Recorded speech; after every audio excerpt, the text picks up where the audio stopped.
Sir every month 50,000 income gain చేయాలనుకునే వాళ్ళు ఎలాంటి ఇన్వెస్ట్‌మెంట్స్ చేస్తే వాళ్ళకి బెటర్ అంటారు?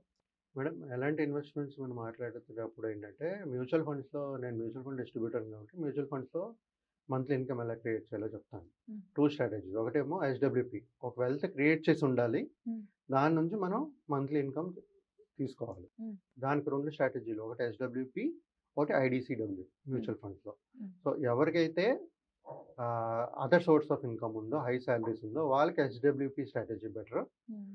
ఎవరికైతే any other source of income లేదో, ఓన్లీ వెల్త్ క్రియేషన్ ఈ డబ్బులే ఉంది. దీని నుంచి డబ్బులు కావాలనుకున్నప్పుడు వాళ్ళకి ఐడీసీడబ్ల్యూ కరెక్ట్. హ్మ్. 50,000 ప్రతి నెల కావాలనుకుంటే మేడం, వాళ్ళు చేయవలసిన వెల్త్ క్రియేషన్ 1 క్రోర్. హుహు.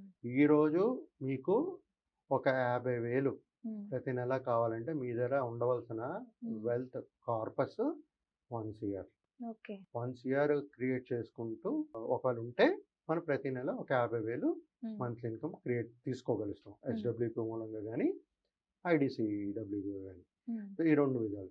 కానీ ఈ ఎవరికైతే ఇలాంటి వెల్త్ ఆల్రెడీ క్రియేట్ చేసి లేదో, వాళ్ళు ఒక ప్లాన్డ్ వేలో ఎస్ఐపి యేసుకుంటూ, లేదంటే ఒక లంప్ సమ్ ఇన్వెస్ట్‌మెంట్స్ చేసుకుంటూ ఇలాంటి 1 క్రోర్ కార్పస్ అనేది క్రియేట్ చేసుకోవాలి. ఓకే. Okay sir.